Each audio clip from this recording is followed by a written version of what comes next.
si tengamos algo más para poder iniciar.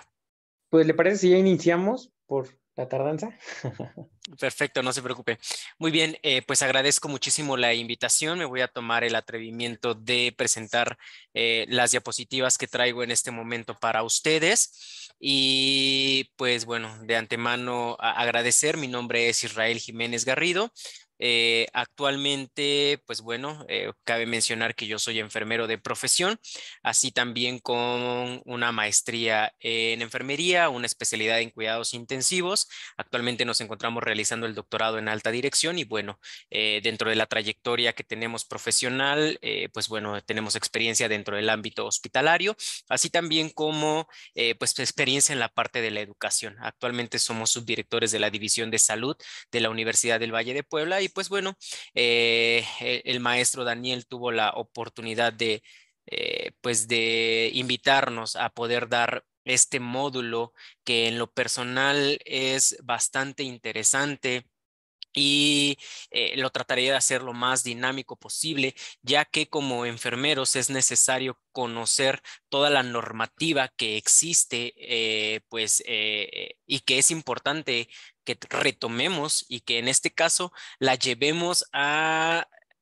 este diplomado, que es el poder en algún momento emprender con un consultorio de enfermería. Bien, recordemos que como personal de salud y específicamente hablando de enfermería, tenemos la capacidad de poder emprender este ejercicio libre de la profesión que no muchos hacemos, pero que en determinado momento tiene muchísimas retribuciones, no solamente a nivel económico, financiero, sino también a aportar a la sociedad, ¿no?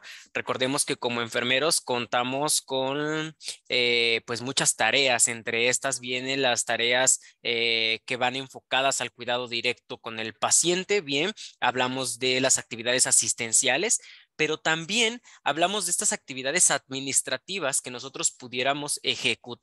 Dentro de esas actividades administrativas, pues bueno, el enfermero evidentemente necesita conocer y saber pues cuáles son los recursos básicos en la administración para poder emprender un negocio. Y a mí me gustaría, digo, no sé si exista la posibilidad de poder aperturar los micrófonos o que me escriban en el chat cuál consideran ustedes que son estos cuatro principios o cuatro elementos que ocupa la administración para poder gestionar o para poder colocar en determinado momento un negocio.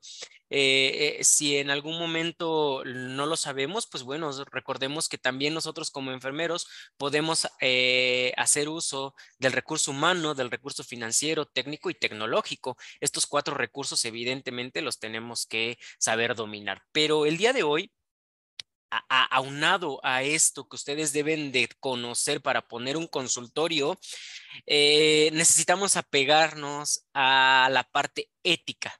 Y no voy a hablar de moral, porque la moral es personal, pero sí hablar de la parte ética y aspectos legales en enfermería que nos van a llevar a hacer una buena práctica. Y el que yo no me apegue a estos reglamentos, lineamientos, normas, políticas, leyes, reglas, van a hacer que incurra en un acto ilegal. Y ustedes me dirán, oye, pero ¿por qué si uno de mis principios es hacer el bien? Justamente por eso, porque estamos obligados como personal del área de la salud, no hablo específicamente de enfermeros, hablo de médicos, nutriólogos, estomatólogos, psicólogos, cualquiera de estas áreas están obligados a esto, bien, a hacer el bien y cumplir con los principios que la normativa nos pone. Y especialmente hablando de nuestro estado y de nuestro país, hay muchísimas normas, ¿no? De primera instancia me gustaría abordar la parte ética. La parte ética, pues se entiende como aquello que nosotros conocemos ya desde pequeños, que es lo bueno y lo malo. Bien, entendemos entonces que la ética o también filosofía moral es esta rama pues antigua de la filosofía que se dedica al estudio de la conducta humana. Al hablar de la conducta humana, pues hablamos básicamente de lo que es correcto o incorrecto, lo bueno, lo malo, la felicidad, el deber, así como los sistemas de valores, pues que dichas categorías tienen, ¿no? Y es que la ética está inmersa en todo, absolutamente todo lo que hacemos. Desde el momento en el que yo tengo normas en casa, bien, conforme voy creciendo se me va inculcando con el debes de decir buenos días, buenas noches, buenas tardes, así también como el respetar normas, reglas que se imponen dentro de una misma sociedad, pues lo mismo pasa dentro del ámbito laboral. Pertenecemos a una sociedad, por lo tanto, al pertenecer a esta sociedad, necesitamos obligatoriamente pues apegarnos a las normas. Bien, ahora, de la ética se divide una rama importante para nosotros y es la bioética. Bien, ¿qué entendemos por bioética? Hablar de la ética le implica a toda la sociedad, sean o no profesionales, sean adultos o sean niños, simplemente hay normas y reglas y esto es ética, lo bueno y lo malo. Pero la bioética, específicamente hablando de esta, nos habla de los aspectos que yo como profesional de salud debo de cumplir para cumplir con la ética dentro de una sociedad. Por lo tanto, dentro de la bioética existen diferentes teorías, diferentes modelos. Dentro de estas teorías, pues que tratan de explicar hasta cierto punto, pues la función o el deber de la bioética.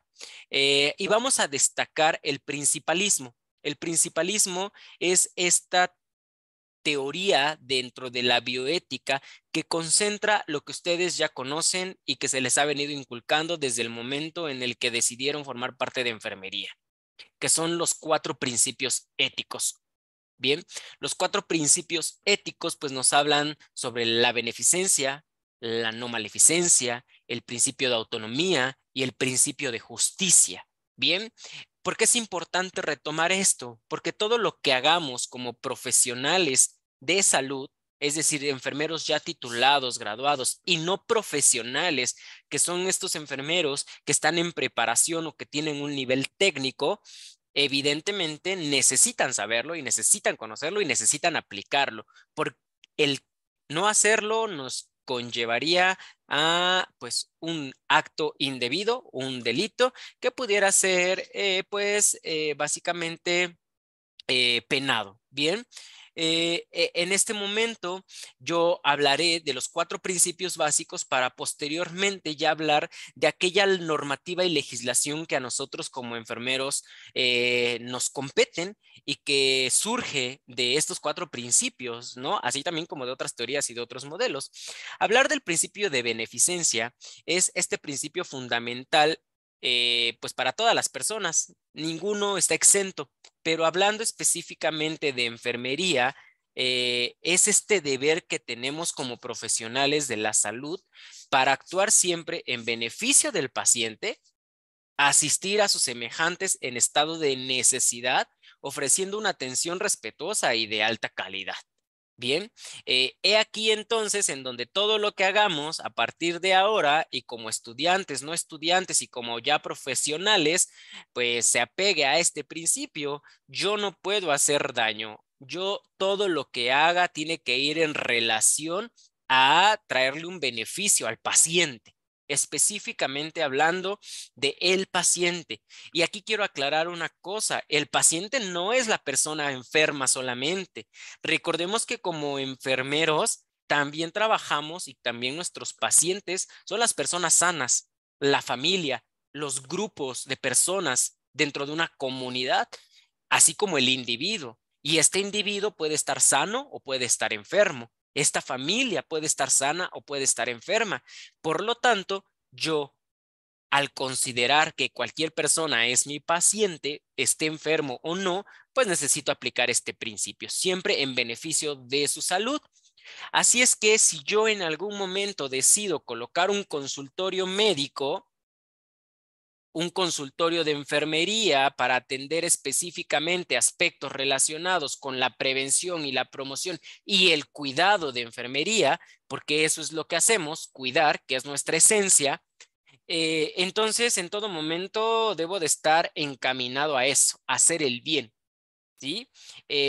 Yo dentro del consultorio de enfermería puedo dar atención directamente al paciente diabético, al paciente hipertenso, al paciente con pie diabético, al paciente que en determinado momento tiene un problema por ahí de obesidad, al paciente que tiene un desorden alimenticio. Recordemos, no somos médicos, no somos psicólogos, bien, no somos nutriólogos, pero tenemos el conocimiento para poder orientar. Bien, para poder llevar un plan terapéutico y en determinado momento poder utilizar una de las herramientas más importantes que tenemos y que en ocasiones nos fastidia, que es el proceso de atención en enfermería. Muchos dicen, no sirve para nada. Cuando pongas tu propio consultorio te vas a dar cuenta que sí sirve. ¿Por qué? Porque con base a este puedes sacar tus planes de intervenciones para poder atender a los pacientes que te lleguen a tu consultorio. Bien. Otro principio importante es el principio de la no maleficencia, que viene a formar parte de la bioética. Bien, y este se refiere a la obligación de no infligir daño intencionalmente. La no maleficencia es en el área de la salud el principio, pues que básicamente es una obligación y se trata de no ser negligente o imprudente a fin de no producir un daño. He aquí en donde yo como profesional de enfermería o no profesional, estoy obligado a no hacerle daño a absolutamente nadie por el hecho de ser imprudente, por el hecho de no estar al pendiente de lo que estoy haciendo o porque simplemente eh, hago actividades que no son de mi área y que no me competen. Y aguas aquí. ¿Por qué? Porque como enfermeros ya nos vamos a dar cuenta que de acuerdo a la norma oficial 019 tenemos bien establecidas cuáles son nuestras funciones. Por lo tanto, su consultorio debe de ir enfocado a estas actividades propias de la profesión. Yo como enfermero no puedo hacer una cirugía. Entonces, si yo pongo un consultorio y promuevo cirugías como enfermero, pues desafortunadamente estoy generando un delito y estoy incurriendo en esto porque no tengo las competencias para hacerlo. Bien, he aquí en donde no debo de ser negligente.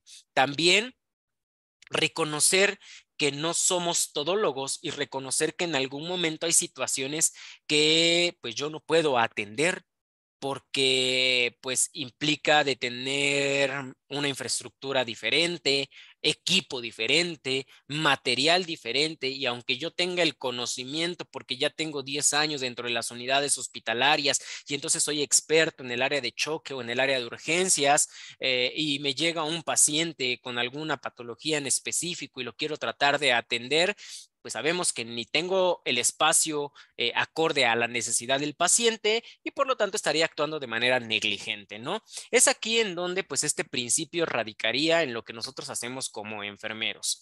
Es muy claro entonces que no debo de ser negligente o imprudente a fin de no producir un daño. Y este principio también aplica dentro de las unidades hospitalarias. Si yo no sé respecto a farmacología, que debería de saber, porque además sabemos que podemos ya recetar medicamentos del cuadro básico, pues debo de saber por lo menos para qué sirve el medicamento, ¿no? Cuál es su farmacodinámica, su farmacocinética, así como sus posibles reacciones adversas. ¿Por qué? Porque si en algún momento el paciente me cae en un choque anafiláctico, pues yo sé cómo revertir el proceso, cómo en determinado momento atender esta situación. Es aquí entonces en donde yo pues necesito obligatoriamente cumplir con este principio para no cometer actos indebidos que lleven a lastimar al paciente, que lleven a hacerle daño y que por consiguiente terminen matándolo, ¿no? Esto es lo que tendríamos que estar valorando dentro de este principio. Otro principio importante es el principio de autonomía y el principio de autonomía se pudiera creer que es este principio en el que pues yo tomo mis propias decisiones y sí, pero deben de ser decisiones responsables, pero y además hay también ciertos criterios que yo debo de cumplir. Hablar del principio de autonomía es este respeto pues a las personas o es el principio en el que cualquier persona tiene las condiciones de ser autodeterminante. Es decir, una persona se entiende que es autónoma cuando pues es capaz de poder tomar su propia decisión, bien, actuando obviamente a lo que le convenga o en determinado momento a lo que decida. Por tal consecuencia de esta decisión, pues esta persona se gobierna a sí mismo y pues toma sus propias decisiones con absoluta libertad. Aclaremos una cosa. Este principio de autonomía aplica para estas personas que se encuentran con un estado de salud óptimo y que tienen todavía la capacidad de poder tomar decisiones. Una persona que se encuentra con una escala de Glasgow por debajo de 8, pues definitivamente sabemos que ya no puede.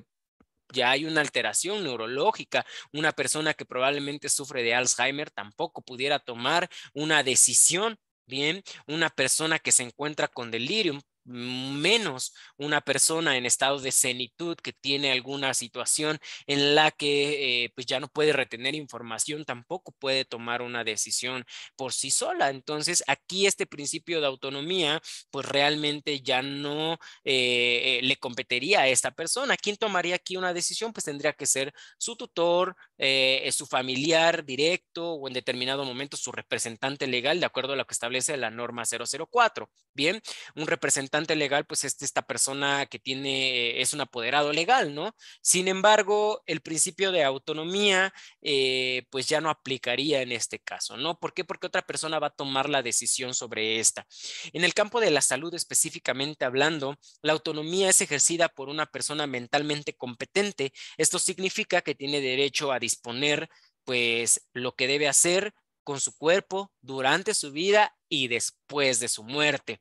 Esto es lo que nos establece, pues, las diferentes normativas, ¿no? Y también lo que se nos dice dentro de la literatura. Por ahí en algún momento al conversar con esta situación me decían, oye, ¿cómo es posible que después de la muerte yo también pueda tener autonomía? ¿Podemos tenerla? Claro que sí. Bien, ¿por qué? ¿Cómo creen ustedes que podamos tener autonomía aún después de la muerte? ¿Alguno de ustedes me pudiera decir o comentar a qué nos referimos con tener autonomía después de la muerte? Recording. Buenas tardes, perdón. Hola. ¿Puede ser cuando uno da su consentimiento para la donación de órganos? Ok, efectivamente, sí, cuando uno da su consentimiento para la donación de órganos, ¿en qué otro aspecto? Para la eutanasia, bueno, para efectos de eutanasia. Ok, hablando de la eutanasia, en nuestro país todavía no es legal, pero sí definitivamente pudiera ser un ejemplo. En algunos otros países son libres de practicar la eutanasia y sí, ahí pudiéramos. Pero en algo más importante, en algo que muchos de nosotros, a pesar de ser profesionales de la salud, no consideramos, porque sigue siendo un tabú para la población. Un procedimiento de voluntad anticipada, sí, pudiera ser también. Definitivamente nos dicen en los comentarios una firma de procedimiento de voluntad, la decisión de recibir maniobras de resucitación, definitivamente. Ahí pudiéramos tener una autonomía, sí. Pero, ¿cuántos de ustedes han hablado que lo cremen? Efectivamente, eso es a lo que voy. ¿Cuántos de ustedes han hablado con sus familias de qué quieren que hagan con ustedes cuando mueran? Muchos de ustedes me van a decir, oye, ese tema ni siquiera lo he tocado con mi familia. Oye, ¿cómo crees que voy a hablar de la muerte con mi familia? A ver, enfermeros, recordemos que es un proceso por el que todos vamos a pasar. Todos, desde los más pequeñitos hasta los más grandes. La pregunta aquí es, no todos tenemos las mismas creencias. No todos tenemos. Benjamín nos dice que él sí, qué bueno, Benjamín, realmente todos deberíamos de hacer esto. Bien, e incluso preguntarle a nuestros papás, a nuestra mamá, a nuestros hijos, qué quieren que haga si en determinado momento tú te mueres primero que yo? Porque además no tenemos la vida comprada, ¿no? Y no porque mi mamá sea mayor que yo, quiere decir que primero se va a morir ella y después yo. No es así. La vida es tan incierta que en cualquier momento yo me puedo ir primero, ¿no? Entonces, este principio de autonomía también aplica aquí. ¿Qué decisión tengo yo después de la muerte? ¿Sabes qué? Yo no quiero que me velen, yo no quiero que en determinado momento me estén llorando. Yo sé que es inevitable, pero no quiero que estén ahí 7 días teniéndome 3 días y que me vayan y que me entierren completo. Yo lo que quiero es donar mis órganos, bien, a las personas que en determinado momento lo puedan decidir, lo que no sirva que se creme y entonces ahora sí, si quieres, méteme a una lápida o llévame a tirar al mar o conviérteme en un árbol, porque actualmente con la criogénesis y toda esta parte se pueden convertir en un árbol. Esto es lo que deberíamos de hablar. ¿Por qué jóvenes? ¿Y por qué compañeros, colegas? Porque en muchas ocasiones lo que es nuestra última voluntad o lo que es nuestro principio de autonomía no se respeta. Y por ahí me mencionaban que la decisión que yo tomo para donar órganos, sabían que aunque ustedes tomen la decisión de donar órganos y lo pongan en su vamos a hablar en su licencia de conducir, porque cuando van a ser quienes tienen auto, quienes tienen licencia de conducir, hay un apartado que dicen que si quieren donar órganos y ustedes le dan que sí, ¿creen que es suficiente para poder decir, pues yo ya di mi autoridad o mi autorización para que donen mis órganos y entonces, pues listo, por aquí me pase un accidente digo, espero que no le pase a ninguno, ¿verdad? Ni es lo que queremos, pero que cuando pase, mis órganos vayan a las personas que lo necesiten. ¿Sabían que esto no es así? No es así de sencillo y no es así de fácil, aunque yo ya haya tomado la decisión. Cuando ocurre esto, a pesar de que tengan en su licencia de conducir que donan órganos, no se va a hacer. Necesitan obligatoriamente la decisión de sus familiares, la decisión de mamá, la decisión de papá o la decisión de su representante legal. Luis, ¿tiene alguna duda? No, solo para comentar acerca de lo que usted Sí. refiere, de que, bueno, en algún momento llega a tomar un curso de trasplante de órganos y ahí hacía referencia que todo el comité dedicado a lo que es trasplantes de órganos deben de hacer la labor de convencimiento con sus representantes legales, familiares, para que se efectúe como tal, ahora sí que la decisión del fallecido. Definitivamente. Muchísimas gracias, Luis. Así es como se hace el proceso. No basta con que yo lo ponga en la licencia de conducir. Necesita haber dentro de las unidades, hay un comité que se encarga de esto, entonces ya van con su familiar y tratan de convencerlo. Digo, al final la decisión la va a tomar su familia con base a los argumentos que tenga el comité, pero entonces hablemos con la familia, concienticemos a la familia de cuál es la importancia de esto. Bien, y es aquí en donde podemos aplicar este principio de autonomía. Ahora bien, nos vamos al cuarto principio y el cuarto principio nos habla, bueno, perdón, seguimos con la autonomía. La autonomía pues responde a estos principios éticos necesarios de la decisión y algo muy importante es que yo no estoy aplicando el principio de autonomía cuando recibo una coerción. Es decir, cuando alguien me está obligando a tomar una decisión. Yo no estoy aplicando el principio de autonomía cuando la acción que en determinado momento se genere después de esta decisión, pues no beneficie simplemente a mí, sino que beneficie a muchas otras personas. Bien, cuando una persona recibe una coerción o la están obligando por cualquier medio a tomar una decisión, no se considera estar aplicando el principio de autonomía. Bien, entonces al haber una coerción, al haber una obligación, una amenaza por parte de otras personas o de terceras personas, pues no se puede estar hablando de autonomía. Bien, y de esta manera tampoco hablamos de autonomía cuando pues una persona quiere simplemente tomar decisiones por los demás. Bien, no es así y simplemente porque yo así creo que es y yo pienso que debe de ser de esta manera y yo así lo digo y entonces es mi propio punto de vista, no se considera autonomía. Bien, siempre y algo muy importante es esto, nunca coercionar a las personas, nunca tomar decisiones por ellas. El principio de autonomía me compete únicamente a mí. Si bien puedo platicar con mi familiar de qué hacer conmigo, es porque así yo lo decido y es porque yo así lo quiero. Y entonces cuando llegue el comité a preguntarle a mis familiares que van a donar los órganos porque así lo estipuló Israel en su licencia de conducir, pero que requieren la autorización de ellos, digan sí. Sí, ¿por qué? Porque yo platiqué con mi hijo, platiqué con mi hija, platiqué con mi mamá, con mi papá y entonces se llegó a la decisión de que si en algo pudieran apoyar o servir a la sociedad, lo hiciéramos, ¿no? Hablando del principio de justicia, es pues básicamente tener en cuenta que la justicia se interpreta como esta facultad que tienen todas las personas de poder ser beneficiadas independientemente de sus creencias, independientemente de su color, independientemente de su orientación sexual, independientemente de su cultura. Bien, el principio de justicia se identifica como una justicia distributiva. ¿Por qué? Porque el beneficio debe de ser para todos. En este sentido, cuando hablamos de injusticia, es cuando se le niega a una persona el beneficio que se merece sin que exista para ello una buena razón. O también cuando se le impone indebidamente una carga. Esto es injusticia. Bien, por lo tanto, pues a todas las personas debemos tratarlas por igual, independientemente de que no tengan las mismas características que yo. Y algo muy importante, reconozcamos que no todos pensamos igual, no todos creemos igual, no todos creemos en lo mismo y va a ser muy difícil. ¿Por qué? Porque todos venimos de lugares diferentes. Crecimos, nacimos y nos fuimos desarrollando en situaciones y circunstancias completamente diferentes.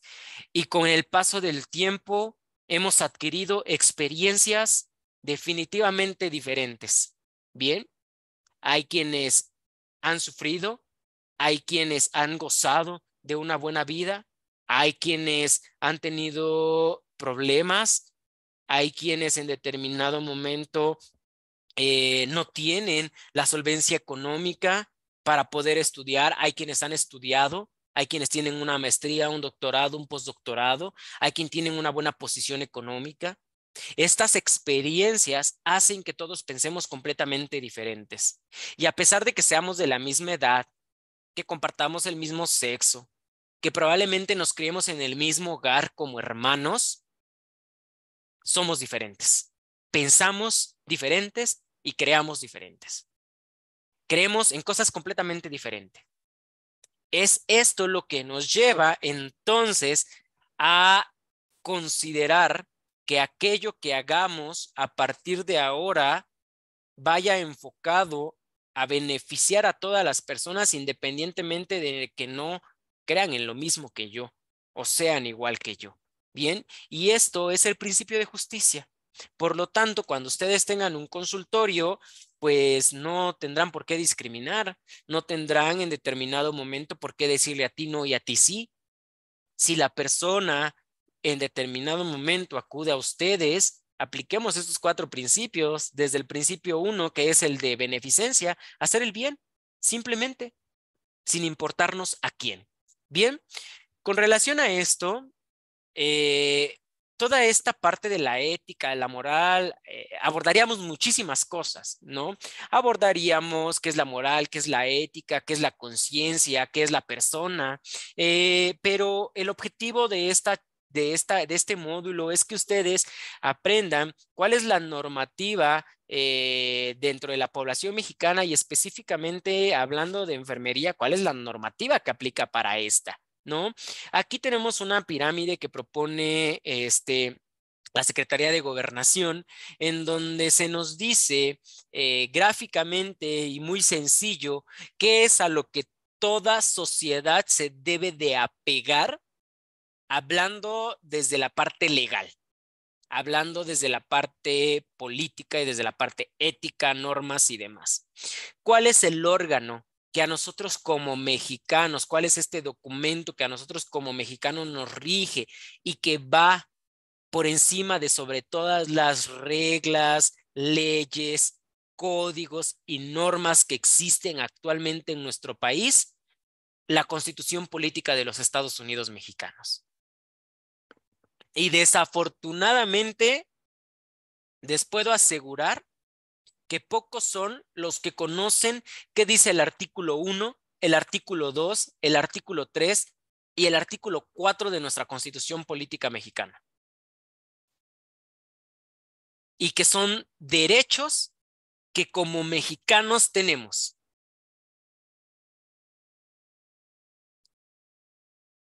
¿Cuántos de ustedes realmente pueden reconocer, y levantemos la manita, de cuántos dicen yo sí sé qué es lo que dice el artículo 2, el artículo 3 y el artículo 4? Ya no les pido todos los demás, los primeros 4 artículos. ¿Qué me dice el artículo 2 de la Constitución Política? ¿Qué me dice el artículo 3? ¿Qué me dice el artículo 4? ¿Por qué? Porque dentro de uno de estos artículos viene algo que a nosotros como profesionales de la salud nos compete, que es el derecho a la salud. Una vez que consultemos la Constitución Política de los Estados Unidos Mexicanos, vienen las leyes generales, a su vez las leyes federales, los códigos civiles y penales, las leyes generales de salud, los reglamentos, todo lo que tiene que ver con el reglamento en materia de investigación en seres humanos, reglamentos para la prestación de servicios. Después de los reglamentos vienen las normas oficiales y después de las normas oficiales vienen las normas institucionales. Las normas oficiales mexicanas, pues todos nosotros las conocemos en su mayoría, las que aplican para lo que hacemos. Y después de las normas mexicanas, el siguiente documento que nosotros tenemos que apegarnos, pues son las normas institucionales. Estas normas institucionales ya son de cada institución. Es decir, es la normativa interna de cada organización, ya sea pública, privada o social. Bien, por lo tanto, desde el momento en el que ustedes decidan colocar un consultorio, pues tendrán que apegarse de primera instancia a lo que me dice la Constitución Política de los Estados Unidos Mexicanos. Después, ¿qué es lo que me dice la Ley General? ¿Qué me dice la Ley General en materia de salud? ¿Qué me dicen los reglamentos? ¿Qué me dicen las normas oficiales para posteriormente generar su propia normativa institucional? Y hablando de las normativas institucionales, nos vamos a ir a las normativas de la Secretaría de Salud, del IMSS, comenzando con la Constitución Política de los Estados Unidos Mexicanos. El artículo del que les voy a hablar de manera breve y que deben de saber y que a partir de ahora no se les debe de olvidar es el artículo 4 de la Constitución Política de los Estados Unidos Mexicanos, un derecho que todos como seres pertenecientes a este país tenemos. Toda la persona tiene derecho a la protección de la salud. Todas las personas. Por lo tanto, desde el momento en el que yo decido colocar un consultorio médico, un consultorio de nutrición, un consultorio de fisioterapia, un consultorio de enfermería, un consultorio de acupuntura, porque además la norma oficial que vamos a ver más adelante también nos permite y viene ahí estipulado qué es lo que debe de tener la infraestructura mínima de un consultorio para este tipo de situaciones, pues van a ir enfocados a que todas las personas tienen derecho a la salud. Entonces yo no le puedo negar la salud a absolutamente a nadie. ¿Por qué? Porque estaría yo incumpliendo con lo que establece la Constitución Política de los Estados Unidos Mexicanos, que es el órgano máximo al que yo me debo de regir como perteneciente a este país. ¿Por qué nos tomamos entonces el atrevimiento de en ocasiones, digo, y no hablo de todos, hablamos de algunos enfermeros o enfermeras, ¿no? Algunos médicos, algunos otros profesionales que simplemente por cuestiones de sobrecarga de trabajo o por situaciones en las completamente diferentes y ajenas a esto, deciden no brindarle la atención a otra persona. Mínimo estabilizarla. Y una vez que esté estable, ahora sí, llévensela a otro lado porque aquí no tengo ni el equipo ni la infraestructura o en determinado momento no es algo que se pueda costear. Es válido. Las instituciones privadas, por ejemplo, tienen la responsabilidad y la obligación de estabilizar a todo paciente que llegue a su unidad, y si en algún momento no tiene cómo pagar esa atención, deberá canalizarlo a una institución pública y entonces hacer un convenio con el paciente para que posteriormente se pague o se salde esa deuda de tener las posibilidades. Y nadie puede decirle que no, porque es su derecho.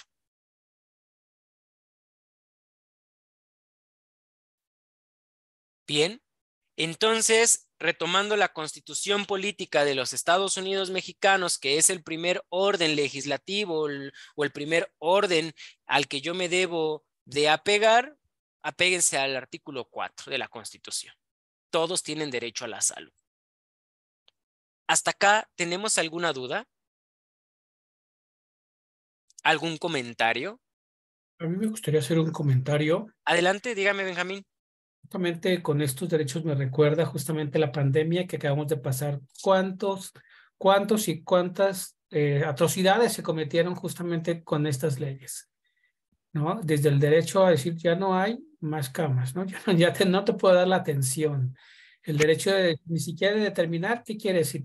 Si quieres pasar con tu familiar, posiblemente te creman, te caigan, simplemente la orden directa, quémenlo. ¿Qué atrocidad Sí. se cometió?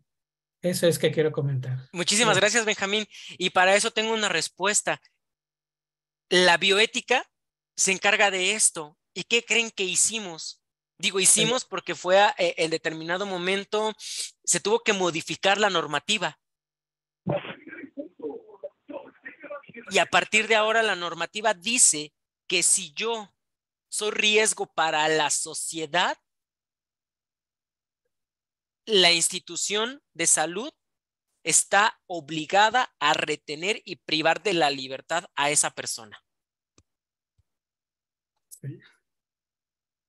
Pero no fue hasta el momento en el que sucedió la pandemia que aprendimos que si la persona era un riesgo para los demás, con la pena te voy a tener que encerrar.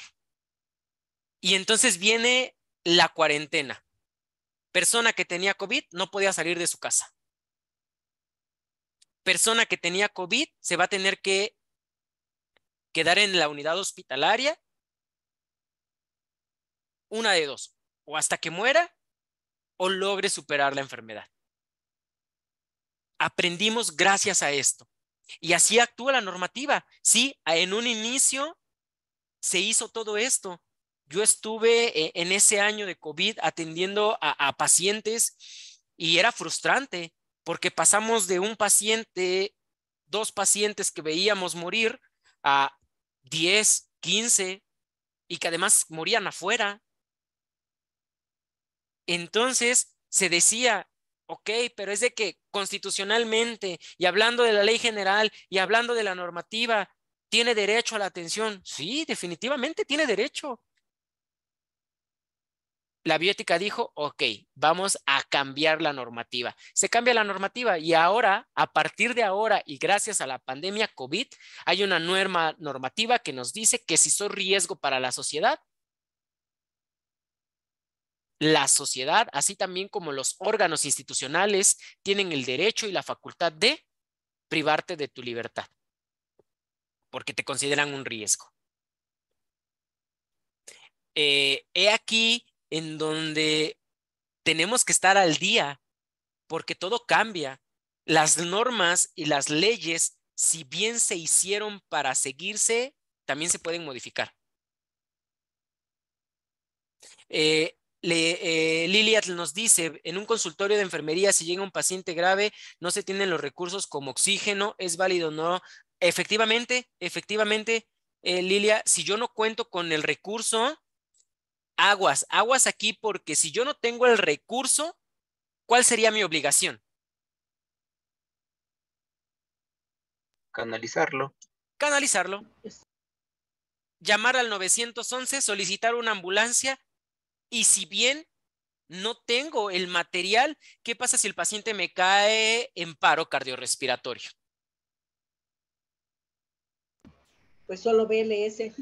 Efectivamente, activo mis conocimientos y entonces por ahí me acuerdo, tengo mi certificación de BLS y entonces vámonos, compresiones, ventilaciones, compresiones, ventilaciones hasta que llegue la ambulancia. Ese sería, y eso es aplicar mi principio de beneficencia. Sí, no tengo el equipo para poder abordar al paciente, inmediatamente activo código de emergencia, llamo a una ambulancia y entonces hago lo que esté dentro de mi alcance. Pero no me puedo quedar con las manos cruzadas y decir, no tengo el equipo, entonces pues lléveselo. No tengo el equipo, llamamos a la ambulancia, le doy la asistencia por si me cae en paro cardiorrespiratorio. Bien, y si no, tiene toda la oportunidad de que pueda llegar la ambulancia y se lo lleve de manera estable, consciente y orientado. Pero si no es así y me cae en paro, tengo la obligación de atenderlo. Mínimo dándole compresiones y esperar y llamar al 911. Que si va a tardar media hora en que llegue la ambulancia porque desafortunadamente nos pudiéramos encontrar con esa situación, pues bueno, constato que durante esa media hora se le dieron las maniobras de RCP y que desafortunadamente el paciente no sobrevivió. Pero lo constato. Y me evito de un problema legal. A que simplemente diga, no tengo el equipo ni el mobiliario y entonces pues me cruzo de brazos y no hago nada. Bien. Nos vamos con lo que nos dice la Ley General de Salud. La Ley General de Salud fue publicada en el Diario Oficial de la Federación en 1984. Sin embargo, pues ya tuvo una edición y esta edición fue justamente recientemente, que va a entrar ya en vigor a partir del 20 de septiembre de este año. Aguas, porque se modificaron algunas cosas. Bien, ¿cuáles fueron los artículos que en determinado momento se reformaron o que se tuvieron ciertas modificaciones? Dentro de la ley general, pues se nos establece básicamente el derecho a la protección de la salud y que tienen las siguientes finalidades. Primero, el bienestar físico y mental de la persona para contribuir al ejercicio pleno de sus capacidades. Ya no solamente es el bienestar físico, ahora también nos debemos de preocupar por el bienestar mental. Y recordemos la definición de la Organización Mundial de la Salud sobre salud. Es el completo estado de bienestar físico, mental, social y no solamente la ausencia de las afecciones o enfermedades. Por lo tanto, yo debo de estar capacitado en todas estas esferas. Hablar del bienestar físico, sí, tiene que ver con la parte fisiológica y anatómica del paciente, pero hablar de la parte mental tiene que ver meramente con la parte psicológica, y hablar de la parte social, pues es la relación que tiene la persona con la sociedad, ¿no? Y no solamente a la persona sana, sino también a la persona enferma, es a quien yo debo de atender. Dentro de la ley general en materia de salud, se nos dice que nosotros como personal, pues tenemos que mantener y prolongar la calidad de vida de las personas. Este es nuestro trabajo. Bien, como prestadores de servicio de salud, ya no solamente, y de hecho nunca ha sido, pero en México se pretende abordar más el tratamiento y la rehabilitación que la prevención y la promoción. Hay más presupuesto para el segundo y tercer nivel de atención que todo para el primer nivel de atención. ¿Cuándo debería de ser el primer nivel de atención el que tuviera más presupuesto? ¿Por qué? Porque es aquí en donde se evitan las enfermedades. Es aquí en donde se disminuye la probabilidad de que exista una enfermedad. Es aquí en donde se le dan la prevención y la promoción necesaria para que esa persona que en determinado momento tiene antecedentes heredofamiliares para poder en algún futuro desarrollar diabetes, así también como obesidad, sedentarismo, entre otras cuestiones, es en este nivel en donde se debería de atender esa situación para evitar que en un futuro tenga diabetes y entonces, más allá de la prevención, ahora sea el tratamiento, que el tratamiento es caro para nuestro país. ¿Y qué creen que van a hacer ustedes en su consultorio? Primer nivel de atención. Promoción, prevención, principalmente. Dentro del consultorio también pueden atender, claro que sí, curación de heridas, aplicación de medicamento, cuidado del pie diabético, suturas, control del peso y la talla. Lo pueden hacer, definitivamente lo pueden hacer, pero siempre, si ustedes se dan cuenta de las actividades que nosotros como enfermeros podemos realizar dentro de nuestro propio consultorio, pues van encaminadas a esto, a la prevención y a la promoción. Tratamiento hacemos, por supuesto que podemos hacer dentro del consultorio. Atender al pie diabético definitivamente es un tratamiento. Llevar el control de la persona hipertensa es apegándose a su dieta, a que se apegue al tratamiento, viene a formar parte del tratamiento. Pero lo ideal es no solamente trabajar con el paciente, sino también con la familia. Tu mamá, tu papá tienen diabetes, ¿sabes qué? Tú eres propenso a, porque además no haces ejercicio, porque además no te alimentas sanamente y porque además tienes obesidad. Esto es lo que nosotros podemos desarrollar en nuestro consultorio. ¿Con base a qué? Y apegados a qué? A la Constitución y a la Ley General en Salud.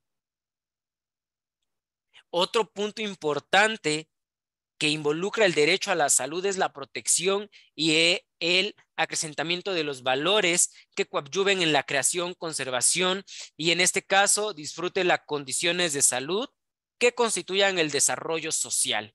Yo también como enfermero dentro de mi consultorio puedo atender estos problemas sociales como cuáles. Vamos a hablar del alcoholismo, la drogadicción, probablemente modificación de ciertas conductas. ¿Por qué no diagnosticar una persona que tiene alguna situación de ansiedad, depresión y canalizarla inmediatamente con el área correspondiente, un psicólogo o un psiquiatra? Podemos ser eso. No necesitamos ser psicólogos.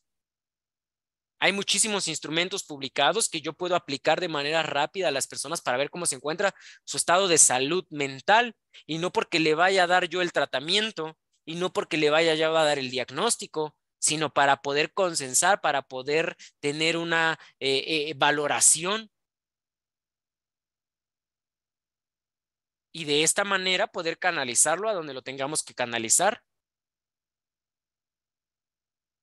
Otro punto importante del derecho a la protección a la salud es la extensión de las actitudes solidarias y responsables de la población en la prevención, conservación, mejoramiento y restauración de la salud.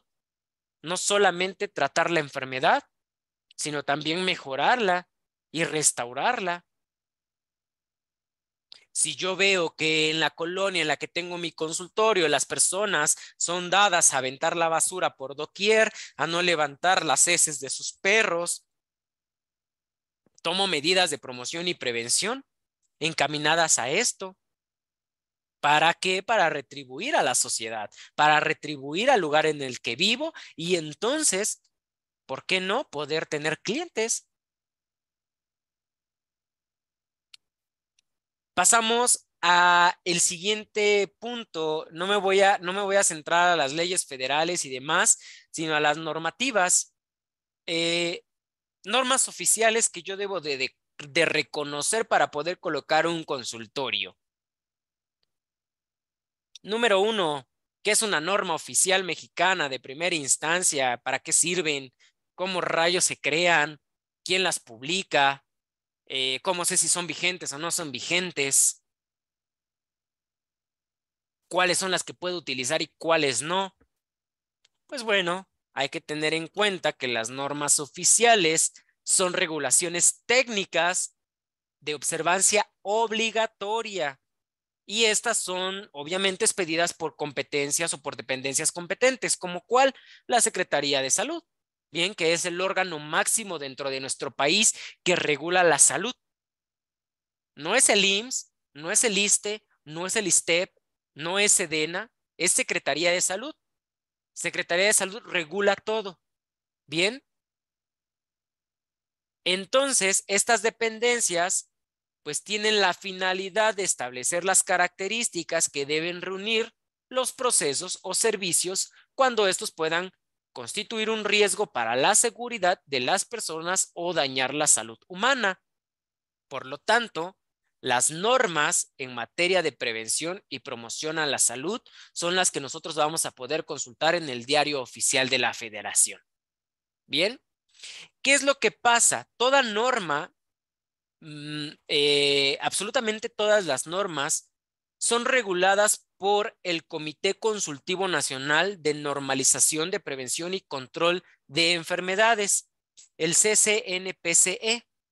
Bien, este comité se encarga de regular todas las normas que tienen que ver con la promoción y la prevención de la salud, principalmente de estos aspectos que pudieran generar un daño a la persona o a la sociedad. Una vez que el comité las revisa y obviamente son sometidas a este grupo de expertos que tienen que verificar que efectivamente vayan acorde a las necesidades de la población en donde se están implementando, en este caso hablando de México, y que en determinado momento ya fueron validadas, revisadas, consultadas y se apegan a lo establecido en lo que establece la Constitución, las leyes generales, las normativas legales y la parte legislativa, son publicadas en el Diario Oficial de la Federación. Y algo muy importante es que una vez que están publicadas en el Diario Oficial de la Federación, entran en vigor. Bien, ¿por qué en determinado momento el Diario Oficial las publica? Bien, ya que se trata de materia sanitaria, una vez que son publicadas en en el Diario Oficial, entran en vigor al día siguiente de su publicación. Y al ser de carácter obligatorio, principalmente para quien le compete, en este caso, enfermeros, médicos, nutriólogos, psicólogos, cualquiera que sea la profesión, pues desde el momento en el que es publicada, al siguiente día se tiene que respetar y validar. Bien, algo muy importante es que ustedes se van a dar cuenta que las normas oficiales mexicanas inclusive son de los años 1980 y tantos, 97, 96. ¿Cómo sé que esta sigue estando en vigor? Pues básicamente todas las normas reciben una actualización o una revisión cada 5 años a partir de que entran en vigor. Si la norma está publicada en el Diario Oficial de la Federación, sigue estando vigente, independientemente del año en el que se haya propuesto o se haya publicado. ¿Qué pasa? El comité la revisa continuamente y si hay algo que aumentar o eliminar, lo hacen, se publica la nota informativa dentro del Diario Oficial de la Federación y se actualiza la norma y entonces aparece un pequeño espacio en el que dice que la norma fue, en este caso, actualizada o derogada, es decir, que ya no sirve. Bien, o que ya no funciona, o que ya se cambió por otra norma. Es aquí en donde yo debo de tener en cuenta estos conceptos. Bien, el comité que se encarga de regular, pues analiza, realiza un estudio de cada norma oficial y como conclusión de esta revisión, pues básicamente se va a poder determinar si se modifica, si se cancela o se ratifica la misma. Es decir, se sigue haciendo utilidad de esta sin tener ninguna modificación o ningún cambio. Ya entrando en materia de enfermería y específicamente hablando de las normas oficiales, pues antes de cualquier cosa, tenemos que consultar la norma oficial mexicana 019 SSA 3 2013 que nos habla sobre la práctica de enfermería en el Sistema Nacional de Salud. Antes de poner mi consultorio, yo debo de saber qué es enfermería, cuáles son las funciones de enfermería, qué es lo que yo puedo hacer como nivel técnico, como nivel licenciado, como enfermero general, como enfermero especialista, como maestro en enfermería, como doctor en enfermería y si tengo un postdoctorado, también. Todo esto que les estoy mencionando viene en la norma oficial 019.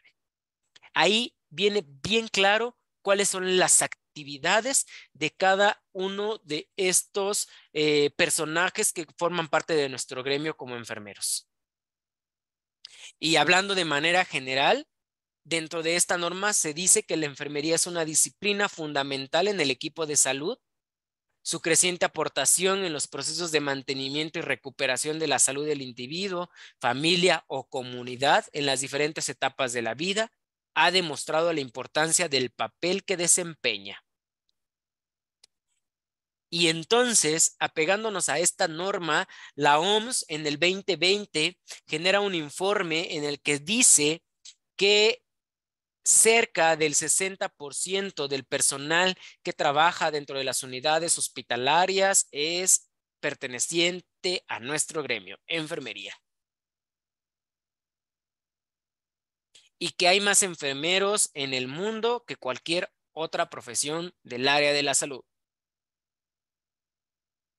Por esta razón, es de suma importancia situar de forma clara y organizada el nivel de responsabilidad que el personal de enfermería tiene, bien, ya sea en el sector público, social o privado. No solamente en el público. Y al hablar de la parte privada, ahí entra su consultorio privado de enfermería.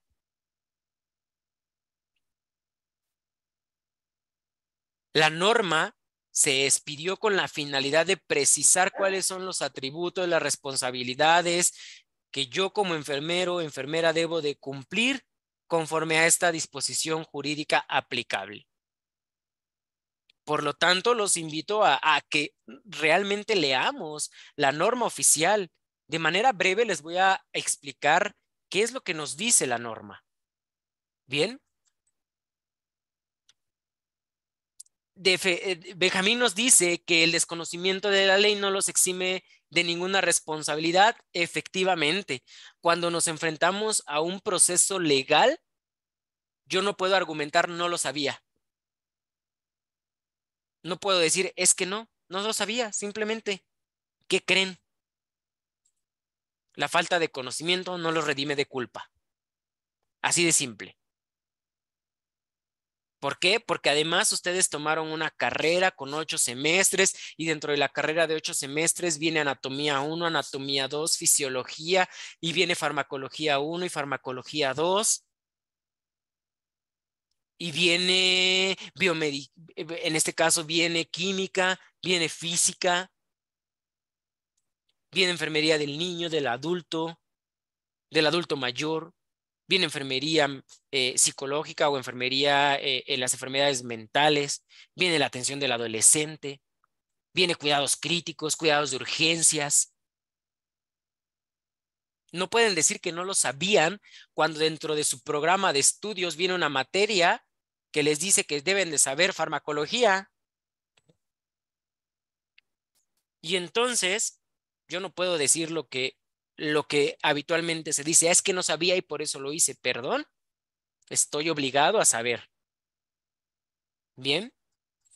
El objetivo de esta norma nos dice que pues es para establecer características, especificaciones mínimas para la prestación de servicios de enfermería en los establecimientos de atención médica del Sistema Nacional de Salud, así como para la prestación de dichos servicios en forma independiente que se otorgan que otorgan las personas físicas con base en la formación académica. La norma los respalda, chicos, colegas, para decir que puedo poner mi propio consultorio. No solamente dice para aquellos que trabajan en instituciones públicas del Sistema Nacional de Salud. También en el objetivo de la norma dice, así como para la prestación de dicho servicio que forma o en forma independiente otorgan las personas físicas con base en su formación académica. Todos ustedes son personas físicas. Todos ustedes tienen una profesión. Por lo tanto, pueden poner su consultorio sí o no de acuerdo a la norma oficial mexicana 019. Puedo hacerlo. ¿Por qué no lo hacemos? De primera, por desconocimiento. Segunda, probablemente por falta de tiempo o porque no he tenido o no se nos prepara dentro de la licenciatura cómo emprender un negocio. Y yo creo que viéndolo ahora, este es el principal factor.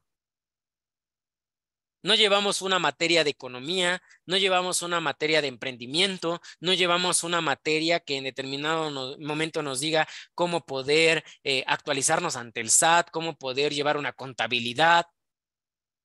No nos preparan para ello. Y yo creo que el reto actual de la enfermería dentro de nuestro país es ese. Que nuestros nuevos egresados pues ya salgan con esta preparación. Bien. Dentro de la norma nos habla del campo de aplicación. ¿Para quién aplica esta norma? Pues básicamente para los enfermeros y las enfermeras, para las unidades hospitalarias públicas, privadas o sociales, así también como para toda la sociedad y a todo el gremio de enfermería específicamente hablando. Bien. La norma no dice que solamente es para los enfermeros con maestría o doctorado o en determinado momento solamente es para aquellos que quieran hacerlo. No, cualquier enfermero con un título y una cédula, con licenciatura, puede emprender su propio negocio de manera independiente. Dentro de esta norma se definen aspectos como cuidado, como enfermera, enfermero, y el cuidado pues es esta esencia que a nosotros nos distingue de cualquier otra profesión y no es básicamente que la acción encaminada a hacer por alguien lo que no puede hacer la persona por sí sola con respecto a sus necesidades básicas. ¿Cuáles son las necesidades básicas? Cambiarse, comer o alimentarse, ir al baño, caminar. Bien, incluye también la explicación para mejorar la salud a través de la enseñanza de lo desconocido. Y entonces aquí entra otro rubro importante de lo que puedo hacer en mi consultorio. No solamente las necesidades básicas de la persona, sino también enseñar lo desconocido. Y entonces, O sea, mira. todo, adelante, ¿todo bien? Bien, entonces no solamente es cuidar y atender a la persona enferma, ¿no? También puedo enseñar lo desconocido. Y entonces dentro de mi consultorio puedo colocar que se da orientación nutricional, que se da orientación de planificación familiar, que se da orientación sobre enfermedades de transmisión sexual, que se da orientación sobre el embarazo, que se puede llevar en determinado momento, el control de la diabetes o se puede enseñar sobre esos aspectos, sobre la lactancia materna. Cualquiera de estas situaciones e incluso puedo atender dentro de mi consultorio y dar cursos de primeros auxilios para la población. Te enseño cómo dar RCP básico. Te enseño qué hacer en caso de atragantamiento, ahogamiento, qué hacer en caso de una herida. Yo esto también lo puedo colocar dentro de mi consultorio. ¿Por qué? Porque la norma me dice que también para mejorar la salud a través de la enseñanza de lo desconocido. Otro punto importante es la facilitación de la expresión de sentimientos, la intención de mejorar la calidad de vida del enfermo y su familia ante nuevas experiencias que deben conformar. Y entonces yo puedo crear grupos de apoyo dentro de mi consultorio para la persona que acaba de ser diagnosticada con cáncer, para la persona que en determinado momento está enfrentando una situación con un familiar, con una enfermedad psicológica. O puedo abrir un grupo de apoyo para personas con VIH, para personas con ansiedad, para personas con depresión. Puedo abrir un grupo de apoyo para personas que están enfrentándose a una situación con un familiar con alguna adicción. Todo este es el campo de la salud, bien, que yo puedo abordar dentro de mi consultorio. También define enfermería o a enfermero o a la enfermera y es la persona que ha concluido sus estudios a nivel superior en el área de la enfermería en alguna institución perteneciente al sistema de educación nacional y que se les ha pedido una cédula de ejercicio con efecto de patente por la autoridad educativa competente para ejercer profesionalmente la enfermería. Entonces, todos aquellos que tengan una cédula profesional, pues pueden básicamente poner su propio consultorio. Bien. Guadalupe nos dice, muy de acuerdo, pero también me pregunto lo injusto que es que el profesional de enfermería no lo reconozcan como tal, como licenciados, pero qué tal juzgarlo. Ahí la desigualdad, sí, definitivamente, Guadalupe, pero la pregunta aquí es, ¿de quién creen que sea la culpa? De nosotros mismos. De nosotros mismos. Nosotros hemos permitido que no se nos valore como se nos debe de valorar. Y eso es un hecho. ¿Por qué? Porque en algún momento, y no estoy hablando de este tiempo, en los tiempos más antiguos, se nos consideraba como los IBM. IBM a traer esto, y entonces el médico decía, ve por mi café, e íbamos por el café, y entonces no tomábamos la iniciativa sobre los procesos que nos competían. Preferíamos que los hiciera el médico pasante. Preferíamos enseñarle al médico pasante porque en determinado momento yo tenía mucha carga de trabajo y entonces ahora es el trabajo que hace el médico pasante y que el médico hace. Si no se nos ha reconocido es justamente por nosotros. Hay que empezar a hacer un cambio y hay que empezar a hacer una revolución y no una revolución de irnos a parar a las calles y manifestarnos, no, de tomar la iniciativa de soy profesional y puedo atender situaciones de salud que competen a mi área laboral. Y se ha hecho y se está haciendo, pero necesitamos unir fuerzas todos los enfermeros y las enfermeras. Pero además, necesitamos seguir capacitándonos, necesitamos seguir aprendiendo. Vivimos una realidad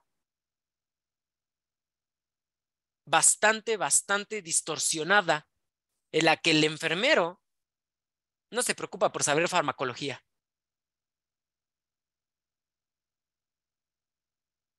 ¿Cómo yo voy a poner un consultorio si no sé farmacología? ¿Cómo yo me voy a tomar el atrevimiento de decirle al médico, oye médico, estás mal con tu dosis porque de acuerdo a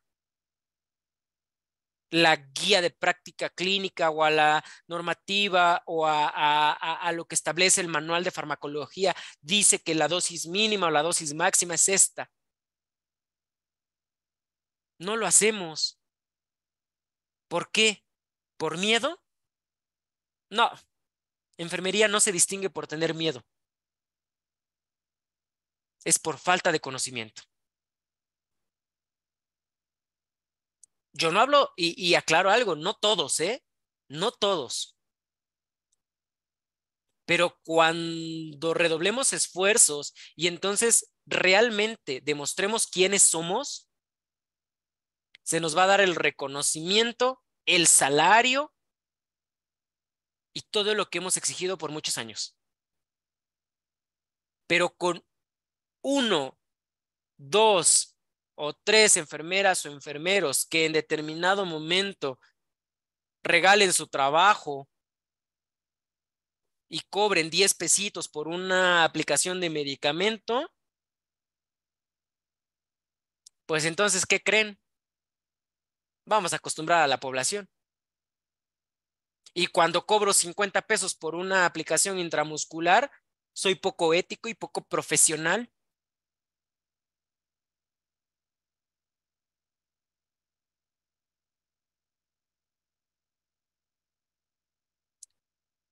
Todos hay que comenzar a regularizarnos en esta parte. ¿Ustedes creen que si el médico cobra 600 pesos por una consulta, digo, hablando hipotéticamente, porque cobran más, si todos lo hacen, pues lo regulan ante la sociedad? Con uno que cobre 100 pesos por consulta, ¿con quién se van a ir? Con el de 100 pesos, pero los médicos no lo hacen. Los médicos todos ya tienen un estándar de precios. Enfermería no. Enfermería cobra desde los 10, 15, 20, lo que tú quieras. Hoy no te cobro, mañana sí. No. Entonces, es aquí en donde nosotros tenemos que comenzar a hacer este cambio. Y sí, afortunada o desafortunadamente nos ha tocado vivir grandes cambios en la sociedad y anteriormente se veía esto y seguimos todavía luchando y vamos a seguir haciéndolo y que probablemente ya no nos toque vernos, ya no nos toque ver a nosotros esa situación, pero hay que comenzar desde ahorita, ¿no? Dentro de la norma también nos habla sobre, pues básicamente, la prestación de los servicios de enfermería en aspectos generales. El personal de enfermería está obligado a ¿qué? A asumir el compromiso de ser responsable, de actualizarse y aplicar los conocimientos científicos, técnicos, éticos, humanísticos, de acuerdo a su ámbito de competencia. No solamente me necesito actualizar en las normas, no solamente me necesito actualizar en los procesos o los procedimientos, también me tengo que actualizar en aquellas situaciones que actualmente están afectando a la sociedad, las enfermedades mentales, por ejemplo, en esta parte de la ética, los valores, las normas. Me tengo que actualizar incluso en cursos que probablemente ni siquiera creía que iba a utilizar y ahora que ustedes tienen la posibilidad de colocar un consultorio, vayan si tomen un curso en el SAT, porque además es gratuito, que les enseña cómo regularizar su empresa, cómo facturar, cómo declarar impuestos, porque lo van a ocupar. Entonces ya no solamente enfermería es lo que me compete, tengo que salirme de otras áreas. Hay que tomar un curso para la gestión de servicios, cómo puedo ser un buen líder, cómo puedo ser un buen gerente de mi propia empresa. Esto es en lo que ustedes deben de enfocarse. María Teresa nos dice, tiene razón, somos empáticos, humanísticos, pero siempre la discriminación, pero siempre la discriminan. La enfermera tenemos que hacer que la población reconozca nuestro trabajo, definitivamente. La comunidad en general nunca va a reconocer el trabajo de la enfermería. Cursos de autoestima, sí, Lázaro nos dice que nunca va a reconocer. Pues no lo sé, Lázaro, difiere un poquito porque sabe que actualmente la gente sí reconoce nuestro trabajo y ya sabe que quien hace la mayor parte de trabajo dentro de las instituciones es enfermería. Y tal es justamente porque no lo hemos dejado claro. Sí pasa, le dan las gracias al médico, pero ¿por qué creen? ¿Por qué creen que pasa esto? A mí en lo personal me han Porque dado no lo las mostramos. gracias. Perdón, ajá, adelante, ¿por qué no mostramos nuestro qué? Nuestro trabajo no lo especificamos como tal. De Claro, ahí específicamente el enfermería basada en evidencias. definitivamente. A mí sí me han agradecido. A mí ha ido la familia a decirme muchísimas gracias, porque gracias a ti, porque el médico nada más vino una vez al día y se acabó. A mí en la calle me reconocen por ser enfermero,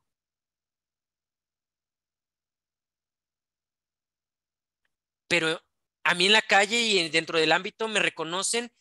¿Y cómo nos reconocen el trabajo, compañeros? Nos lo reconocen desde el momento en el que nos llevan una coca, en el que nos llevan unas galletitas, un jugo, a pesar de que la persona es humilde y probablemente no haya comido o desayunado,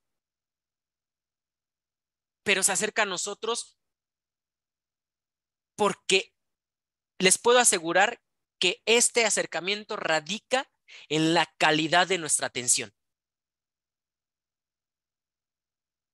Cuando yo me preocupe por el paciente, pero también por la familia, estamos hablando de que el trabajo que hacemos va a ser reconocido. Y no lo tenemos que pedir. Solito va a llegar el reconocimiento. Por lo tanto, debemos de apegarnos a todo esto.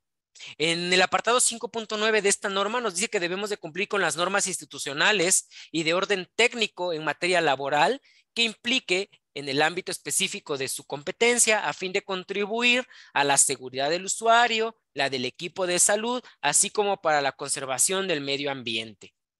Y entonces tenemos la Ley General del Trabajo, en donde se nos dice cuántos días debemos laborar, cuántos días debemos descansar, cuántos días se me deben de pagar, cuál es el salario mínimo. A esto me debo de apegar. Debo de conocerlo también.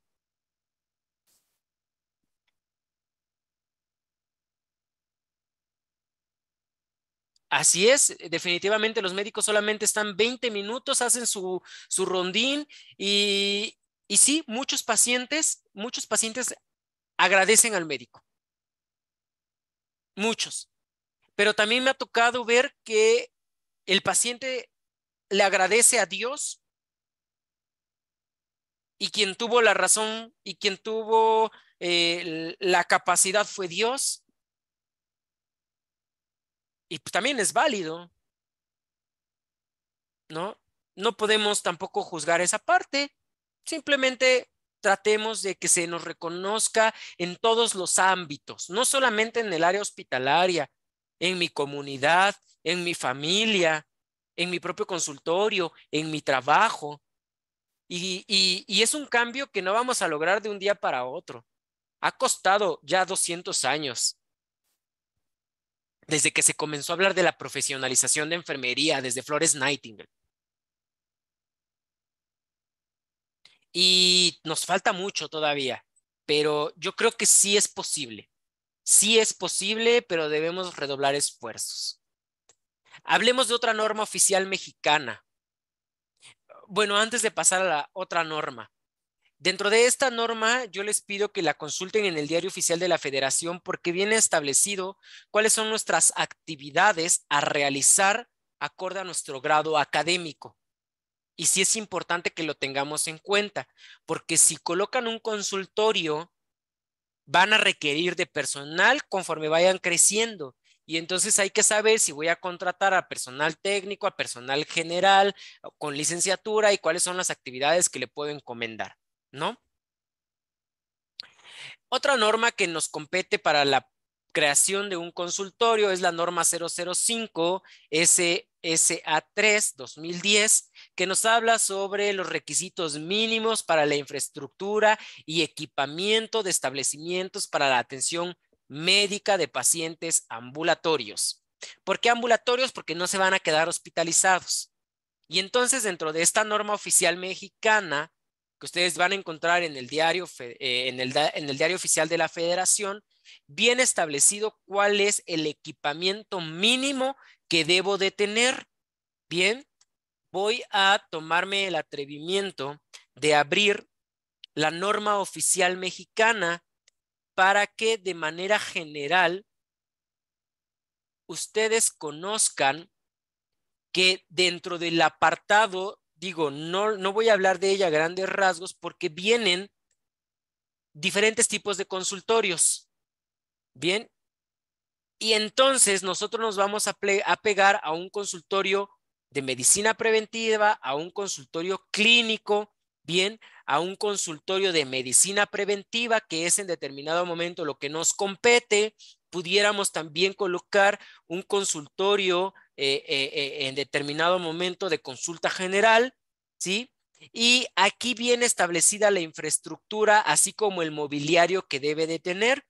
Si ustedes se van a la norma oficial mexicana, a partir del punto 6, se nos viene a hablar de manera general qué es lo que debe de contener, pero viene cada uno de los consultorios.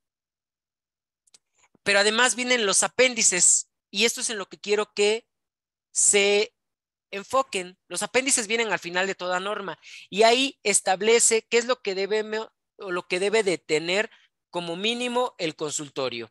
Bien, tenemos por ejemplo aquí el apéndice normativo, apéndice A para el equipamiento del consultorio médico en general, y entonces les dice que debe de tener asiento para el médico, asiento para el paciente, un banco de altura, una báscula, una cubeta, en relación al RPBI, estuche de diagnóstico, lámpara. Es decir, no voy a empezar de cero. Debo de apegarme a lo que dice la norma para poder tener mi consultorio. Bien. Y es la infraestructura mínima y el material mínimo que debo de tener. Vienen consultorios de estomatología, viene en determinado momento el consultorio de psicología, de acupuntura, viene con el instrumental, un consultorio de nutrología, y algo que también nosotros podemos desarrollar es el poder atender partos no complicados. Existen parteras que están capacitadas, pero también nosotros como enfermeros tenemos la posibilidad de poder llevar el control del embarazo, el puerperio y el parto, en este caso de las personas, de las mujeres embarazadas. Y aquí también me dice cuál es el equipo mínimo que debo de contener. Bien. Si es que hubiera atención de urgencias, si yo quisiera atender urgencias, pues ya también me dice qué es lo que debo de contener. Pero además me dice dentro de la norma que debo de tener mínimo un botiquín. Y me dice qué es lo que debe de contener este botiquín. ¿Qué medicamentos? Obviamente aquellos que se apeguen a lo que establece el Diario Oficial de la Federación en la publicación del 2011, en donde se dice que ya podemos recetar medicamentos. Pero además viene el apéndice de los croquis de cómo es que debe de estar estructurado como mínimo un consultorio. Y me dice ahí las medidas, el equipo, el mobiliario, el tipo de instalación que debo de tener.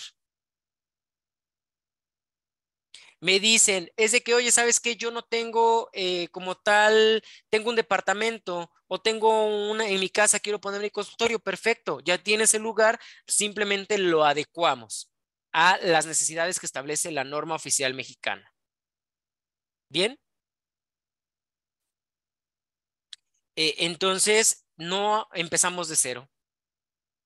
Desde aquí nosotros ya tenemos lo que establece la norma para que podamos colocar nuestro consultorio. ¿Tenemos alguna duda hasta acá?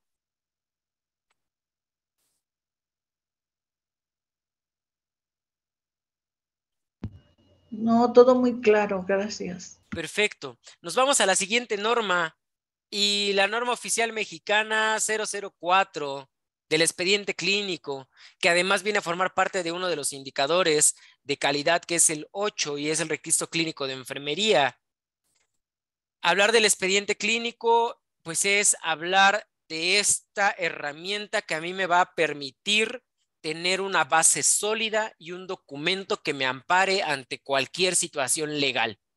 Si pongo mi consultorio, me debo de apegar sí o sí a esta norma oficial mexicana. De manera breve, ¿qué me dice la norma oficial mexicana 004? En el apartado 4 me habla del expediente clínico. Están obligados, si tienen su consultorio, a tener el expediente clínico de todos sus pacientes, de todos. Así acuda a una consulta solamente, yo debo de abrirle un expediente. ¿Por qué? Porque esta información a ustedes los va a respaldar ante cualquier situación. ¿Qué es el expediente clínico? Pues es un conjunto de información, de datos personales de un paciente que se integra dentro de todo tipo de establecimiento para la atención médica, ya sea público, social o privado.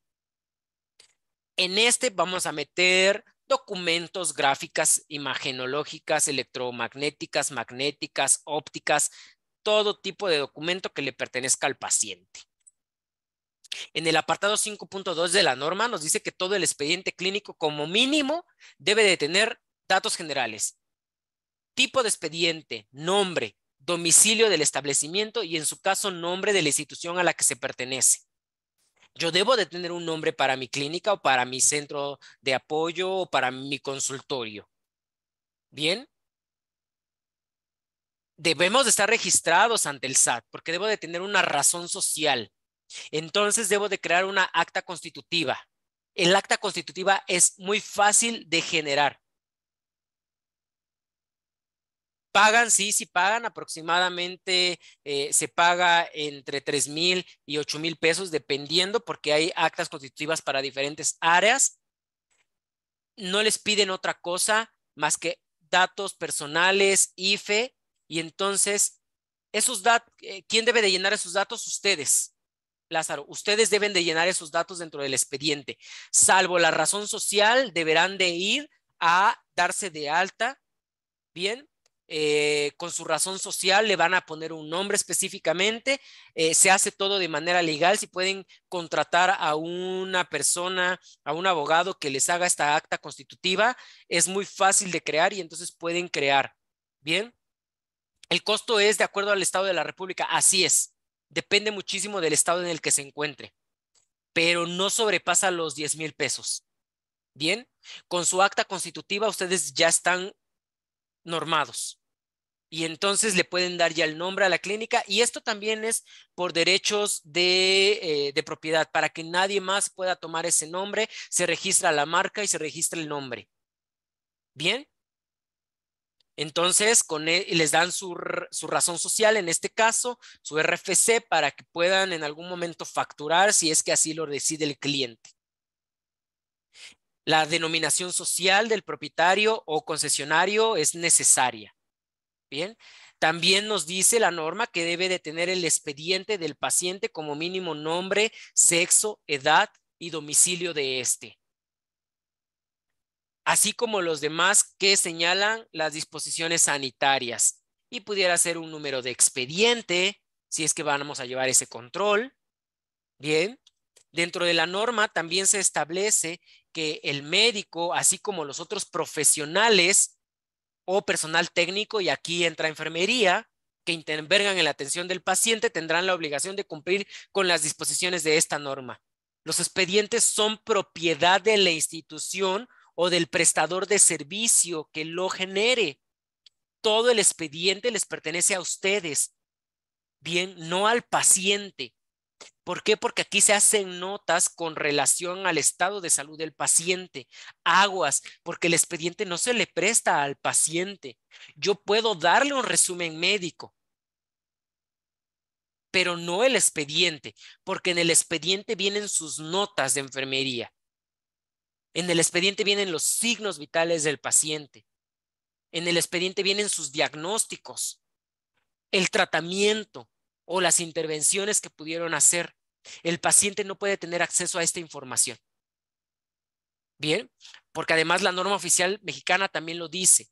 El paciente tiene derecho a la titularidad sobre la información para la protección de su salud, así como para la protección de la confidencialidad de sus datos. Por lo anterior, y por tratarse de un documento elaborado en interés y beneficio del paciente, deberán ser conservados en un periodo mínimo de 5 años, contados a partir de la última fecha de su atención. Si me llega hoy un paciente, yo le abro su expediente, y si no me vuelve a llegar en 5 años, entonces yo puedo desechar este expediente a un archivo clínico, a un archivo muerto, y ahí resguardarlo otro año más para posteriormente desecharlo, tirarlo, triturarlo. Pero si mi paciente ya fueron 4 años, 9 meses que no llegó, pero se le ocurre llegar a los 4 años, 11 meses, yo debo de tener el expediente para darle continuidad. Y entonces a partir de esa última visita es que se vuelven a contar los 5 años. Porque en caso de cualquier problema legal, ustedes no pueden decir es de que dejó de venir 3 años. La norma oficial es muy clara, 5 años deben de resguardarlo como mínimo. Bien. Los profesionales de la salud están obligados a proporcionar información verbal al paciente, a quien ejerza la patria potestad, la tutela o representante legal, familiares o autoridades competentes. Solo información verbal. Cuando se requiera un resumen clínico u otra constancia del expediente, debe de ser solicitada por escrito. ¿Quiénes son autoridades competentes para solicitarles el expediente clínico? Las autoridades judiciales, órganos de Procuraduría y Justicia y autoridades administrativas. Son quienes les pueden solicitar el expediente, siempre y cuando vayan con un oficio o un documento. Si no, lo único que le podemos proporcionar es información verbal o un resumen médico. Las notas médicas y reportes a que se refiere esta norma deben contener como mínimo nombre completo del paciente, edad, sexo y en su caso número de cama o expediente. Bien, todas las notas en el expediente clínico deben de contener fecha, hora, nombre completo de quien lo elabora, así como firma autógrafa, electrónica o digital según sea el caso. Bien, todos mis pacientes dentro de su expediente deben de llevar estos datos. La firma de ustedes, así también como su nombre completo. Y si pueden colocar la cédula, mejor. Las notas en el expediente deben de ser expresadas en lenguaje técnico médico, sin abreviaturas, con letras legibles, sin enmendaduras ni tachaduras y conservarse en buen estado. Aguas, porque dentro del expediente clínico yo no puedo colocar vómito, yo no puedo colocar dolor de cabeza. Se me pide lenguaje técnico médico porque es algo solamente para ustedes. Entonces me dirijo con el lenguaje técnico médico correspondiente, cefalea, emesis. Bien, aguas con esto. Hablando específicamente de la hoja de enfermería o de la información que debe de tener el expediente, específicamente hablando desde nuestra área, debe de elaborarse por el personal, en este caso, que se encarga de la atención del paciente, ¿sí? Y que en algún momento no vamos, si nosotros tenemos nuestro propio consultorio, no vamos a tener una orden médica, pero sí debe de contener como mínimo un hábitus exterior, es decir, estos datos obtenidos desde el momento en el que el paciente va entrando sin que yo lo toque, sin que yo le hable y sin que en determinado momento le realice ninguna maniobra. Es decir, ingresa paciente, consciente, orientado, aparentemente con los tegumentos pálidos, bien, viene con apoyo de silla de ruedas, de bastón o de un familiar. Viene con aparente dolor abdominal porque trae una pequeña curvatura, no sé. Un hábitus exterior, ¿cómo lo percibo yo desde el momento en que viene entrando en la puerta? Solamente con la observación. No necesito platicar con él y no necesito tampoco preguntarle qué le pasa. Simplemente desde el momento en el que veo que viene entrando. Es lo primero que yo debo de colocar en mi expediente. Después deben de venir los signos vitales. Bien. Debe de venir el apartado de la administración de medicamentos si es que le coloqué algún medicamento acorde a lo que establece el catálogo de medicamentos básicos. La fecha, la hora, la cantidad y la vía. El procedimiento o las intervenciones que se le realizaron, así también como las observaciones. Bien, en las observaciones yo debo de colocar que mi paciente en determinado momento a lo largo de la consulta presentó taquicardia, motivo por el cual se refiere a su unidad hospitalaria más cercana, al segundo o al tercer nivel de atención. Esas son las observaciones que yo debo de colocar. Hablando dentro del ámbito hospitalario, bueno, es lo que se hace, lo mismo debemos de hacer dentro de nuestro consultorio. Si bien no vamos a tener una hoja de enfermería, yo puedo llevar mi expediente en una libreta, claro, sin ningún problema, pero ahora con la tecnología, pues yo puedo imprimir mis propios formatos, bien, en los que pueda yo contemplar estas características, los datos personales, gráficas para signos vitales, y todo lo que tiene que ver con lo que me solicita la norma. Bien. A grandes rasgos, estas son las normativas que yo debo de consultar. Otra cosa importante y para terminar es conocer cuáles son estas organizaciones que en determinado momento a mí me pueden apoyar o que pueden apoyar al paciente y que yo debo de conocer porque son también situaciones que se apegan a la parte jurídica y a la parte legal. Y que si yo tengo algún problema que se me presentó dentro de mi consultorio por alguna situación ajena a lo que hice o porque en determinado momento cometí alguna iatrogenia médica o negligencia, puedo acudir a cualquiera de estas instituciones. Y hablamos de la Comisión Nacional de los Derechos Humanos de primera instancia. También tengo de apegarme y debo de conocer qué es lo que me dice la CNDH sobre los derechos que tienen los pacientes y sobre los derechos que yo como ciudadano tengo. Esta es la principal entidad gubernamental mexicana responsable de promover y proteger los derechos humanos, en especial ante la prestación de abusos por parte de funcionarios públicos o del Estado. Si por alguna situación yo incurro en algo que la Comisión de Derechos Humanos establezca y que el paciente o al que el paciente tiene derecho, con la pena voy a ser sancionado. Por lo tanto, debo de conocer qué me dice la CNDH para que yo tenga cuidado y bajo advertencia no hay engaño. Debo de saber estos aspectos. Debo de conocer cuáles son también mis derechos. Según el artículo 112b de la Constitución Política de los Estados Unidos Mexicanos, es de carácter federal y se posee autonomía de gestión presupuestaria, así como personalidad jurídica y patrimonial, o en este caso patrimonios propios. Nos dice que la institución debe de estar acreditada ante las Naciones Unidas, en este caso la CNDH, como un estatus A. Por lo tanto, pues yo me estoy enfrentando a lo que la Constitución Política de los Estados Unidos dice, porque la CNDH surge de esta Constitución. Bien, y entonces, si yo incurro en algo que me dice la Comisión Nacional de Derechos, inmediatamente estoy atentando contra lo que me está diciendo la Constitución Política de los Estados Unidos. Bien, y entonces, dado que la Constitución promueve a la CNDH como uno de los estatutos A, se le da la misma importancia y relevancia que la Constitución Política de los Estados Unidos Mexicanos. Así también, no todo es malo.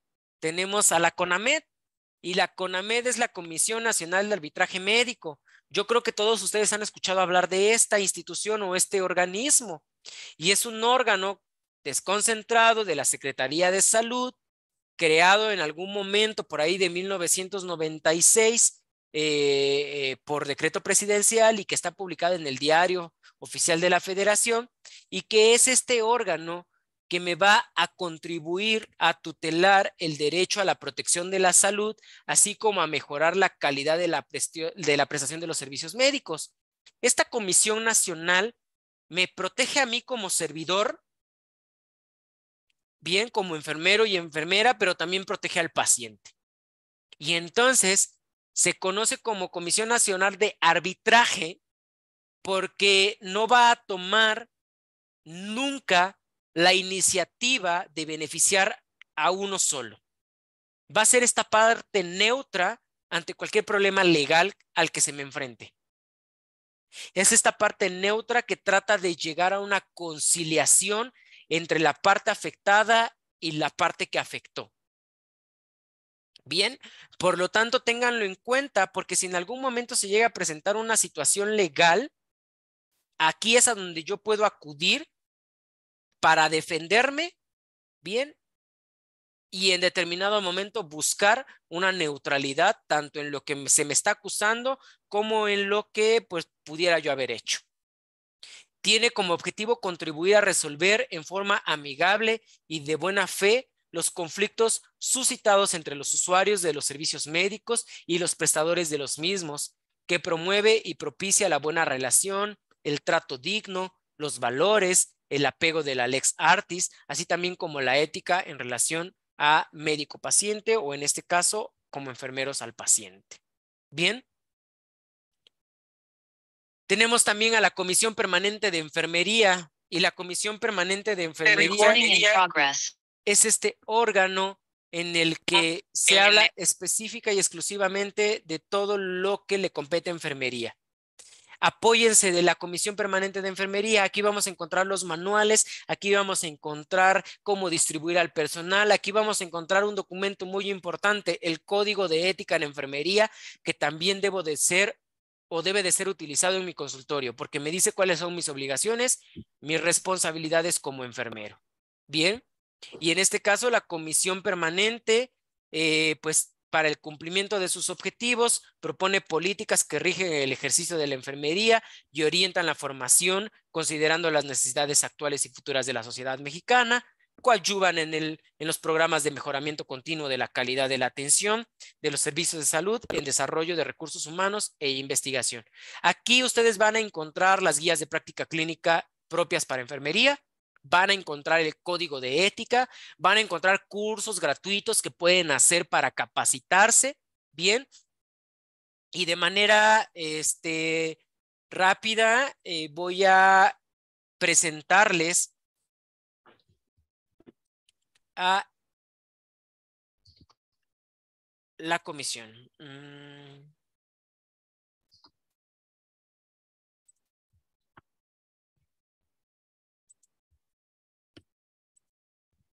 La página ustedes la pueden consultar y es la siguiente. Si ustedes se van y buscan en Google Comisión Permanente de Enfermería o colocan cpe.salud.gov.mx, se van a ir inmediatamente a la comisión. Van a encontrar diferentes cursos gratuitos que pueden realizar. Son todos estos. Bien, capacitación continua. Vamos a encontrar, yo les recomiendo que se metan a la parte de publicaciones. Y en publicaciones van a encontrar todos los documentos, bien, que son y que se apegan a nuestro ejercicio como profesionales, y encontramos el Código de Ética para enfermeras y enfermeros en México. Bien, si ustedes lo abren, inmediatamente los va a llevar al enlace y vamos a poder consultar la información vigente dentro del Código de Ética, que los invito también a que lo lean, no solamente para su consultorio, sino también para pues, el ejercicio que realicemos en todas las instituciones públicas o privadas. Nos habla sobre pues varios aspectos, algunos de ellos tienen que ver con nuestros derechos, nuestras obligaciones, bien. Vienen las declaraciones, habla sobre los principios éticos, las disposiciones generales, los deberes de las enfermeras para con las personas, los deberes de las enfermeras y enfermeros para con otros profesionistas, los deberes de las enfermeras para con sus colegas, los deberes para las enfermeras con su profesión, así como los deberes de las enfermeras para con la sociedad. Bien, y vamos a encontrar todos estos lineamientos a los que yo me debo de apegar. Para que no diga que no lo sabía o que lo desconocía. Bien, y dentro de toda esta normativa que les he presentado, tenemos el trato digno. Y el trato digno es algo que debe de verse reflejado en nuestro consultorio todos los días. El trato digno es el derecho de los usuarios a ser tratados como personas en toda la extensión de la palabra, más que como pacientes, debido a la relación que existe entre la enfermedad, su incapacidad y lo que hacemos. Bien, además es un derecho que tienen los pacientes y que el personal médico y áreas afines debemos de aplicar. ¿De dónde surge el trato digno? Surge por ahí del 2000 con los objetivos del desarrollo del milenio y que se sigue nuevamente retomando en los objetivos del desarrollo sostenible, que son esos objetivos que se generaron con respecto a la reunión por parte de la ONU, en donde fueron partícipes 193 estados miembros, y que establece que toda la población debe de tener un trato digno y que se espera que para el 2030 todos reciban trato digno. Bien. Dentro de la Ley General de Salud también se dice que todo el personal de salud debe de tratar 609, dignamente. 54, 81. Está su micrófono encendido. 609, 54, 81. Hola, hola, ¿está su micrófono encendido? Bien, entonces el trato digno pues debe de ser aplicado por todo el personal profesional y técnico, así como auxiliares de salud. También lo establece la Ley General de Salud. Bien, ¿y cómo yo cumplo el trato digno? Pues simplemente respetando los derechos humanos y características individuales de la persona, brindando la información completa, veraz, oportuna y susceptible, pero que además se entienda la persona y quienes lo acompañan, así también como la amabilidad por parte de los prestadores de servicios. A esto es que se reduce el trato digno. Y pues básicamente eso sería aspectos que ustedes deben de tener en cuenta ante pues la instalación de un consultorio dentro de pues cualquiera de los departamentos que ustedes tengan, ya sea su propia casa, su terreno o que se asocien con alguna otra institución. Hay que apegarnos a todas estas normativas. Es muchísimo, que se crearía un diplomado específicamente para hablar de cada una de estas normas y poder orientarnos, pero a grueso modo esto es lo mínimo que deben de saber y aplicar para la colocación de su consultorio de enfermería. Bien, no sé si tengamos alguna duda, algún comentario, preguntas.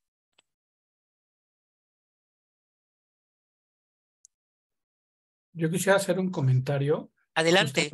Primeramente, muchas gracias, maestro Israel. Y sí, que justamente hablábamos sobre así que este conocimiento nos llevaría muchísimo tiempo para conocer todas las leyes y las cuestiones de la normatividad, ¿no?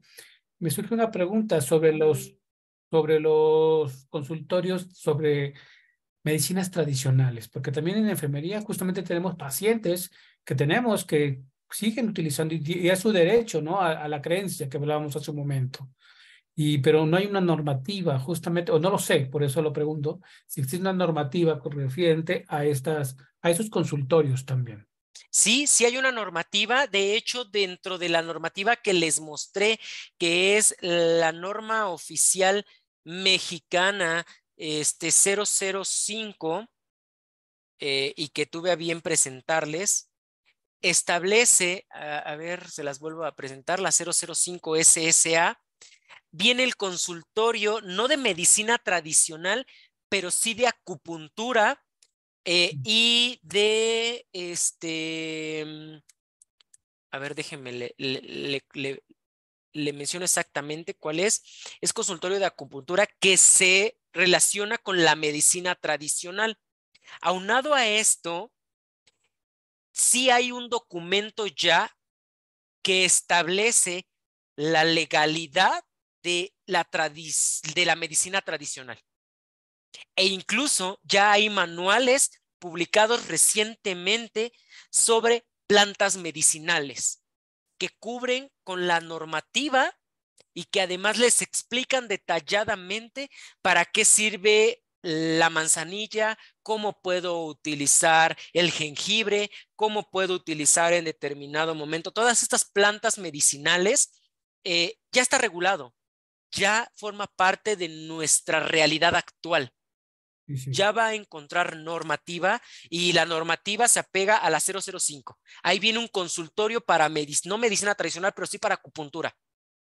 Y es lo mínimo que se debe de cubrir, porque la acupuntura se considera parte de la medicina tradicional. Ok, y nomás para cerrar mi participación en relación al reconocimiento del personal de enfermería, ¿no? Que muchas veces me ha tocado con gente que como nos ve el género masculino dicen gracias doctor. Así es. Y yo le digo, tengo un doctorado, pero en ciencias en enfermería. Así es. Por lo consiguiente, tengo que resaltar, y cada uno de nosotros tenemos que resaltar eso cuando nos dicen, gracias doctor, sí, pero en ciencias en enfermería. Así es. Eso era todo. Muchísimas gracias, Benjamín. Justamente es a lo que vamos. Desafortunadamente en la sociedad se ha generado el término doctor para el médico. ¿Pero qué creen? El médico es licenciado en medicina. La parte de doctor se le debe de asignar a aquella persona que profesionalmente hablando tiene un doctorado, que ha pasado por una licenciatura, una maestría y un doctorado. Pero desafortunadamente en nuestro país, la sociedad y el propio gremio de medicina se ha adjudicado algo que no le corresponde. Pero podemos hacer el cambio e insisto, desde el momento en el que le expliquemos a la sociedad, a ver, espérame, no soy doctor o no es doctor, es licenciado en medicina. Desde la secundaria, primaria y preparatoria nos deberían de fomentar esto. Existen grados académicos y con base al grado académico es que se te va a dar tu mención. Especialista, maestro, doctor. El médico es licenciado en medicina, aquí donde sea, ¿no? Y no está mal, digo. No porque les digan doctor quiere decir que profesionalmente hablando van a ser más que uno. Y esto yo creo que lo debemos de tener claro todos como enfermeros. Somos igual que los médicos en cuanto al grado académico. Ni son más ni somos menos. Somos iguales. Que tenemos actividades completamente diferentes es otra cosa. En el expediente nunca deben escribir doctor, debe de ser licenciado en medicina, efectivamente, o especialidad, pero no doctor. Estaría efectivamente. Así es. Y se tiene que regular, ¿eh? Y esto que usted me menciona, Lilia, no es reciente, porque no pasaba. Se colocaba doctor. Actualmente ya no puede ser posible. Efectivamente, Lázaro, la comunidad no lo sabe. Hay que enseñarle a la comunidad, hay que enseñarle a la población y a la sociedad. ¿Queremos hacer un cambio? Enseñémosles. ¿Y desde dónde debemos de comenzar esta enseñanza? Desde nuestra casa. Enseñémosle al más pequeñito que hay grados académicos. Enseñémosle cuál es la diferencia entre el médico, el doctor, el nutriólogo, el psicólogo. Todos formamos parte del equipo multidisciplinario. Todos. Todos somos importantes. Todos, absolutamente todos. Bien. Y no se trata de competir con lo que hace el médico. Y no se trata de ser médicos. No lo somos. No lo vamos a hacer. Ellos se encargan de una cosa y nosotros nos encargamos de otra. Y esa es nuestra esencia. Reeducación, así es. Así es, Jorge. Definitivamente esos pequeños detalles, y me agradó esa frase, esos pequeños detalles hacen grandes diferencias. Aunque creamos que son tontos, aunque creamos que, ay, ¿para qué va a servir? Créanme que va a hacer la diferencia en un futuro. Así es, maestro y profesor, no es lo mismo. Profesor es que se encarga de dar una clase. Maestro es aquel que tiene un grado de maestría. Bien, que cursó con un programa de maestría y que tiene un título y una cédula de maestría. Son cosas que aunque parezcan absurdas, son importantes darles a conocer a la sociedad. De verdad que son importantes y de verdad que generan un cambio. No sé si tengamos algún otro comentario.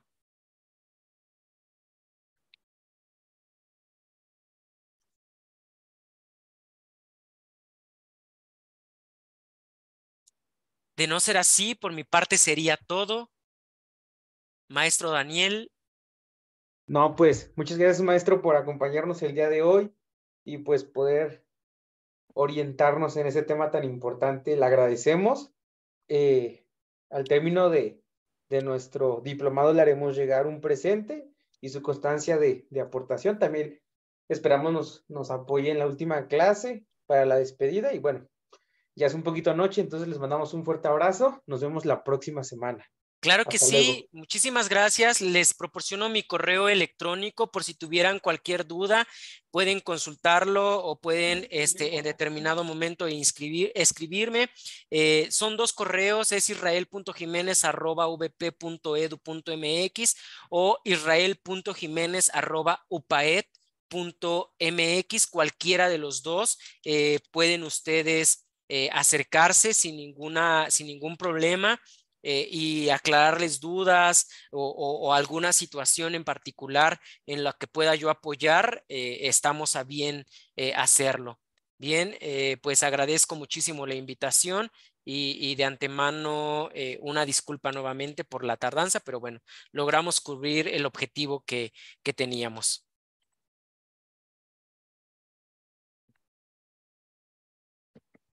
Perfecto, maestro, un fuerte abrazo. Hasta luego. Hasta luego, que estén bien.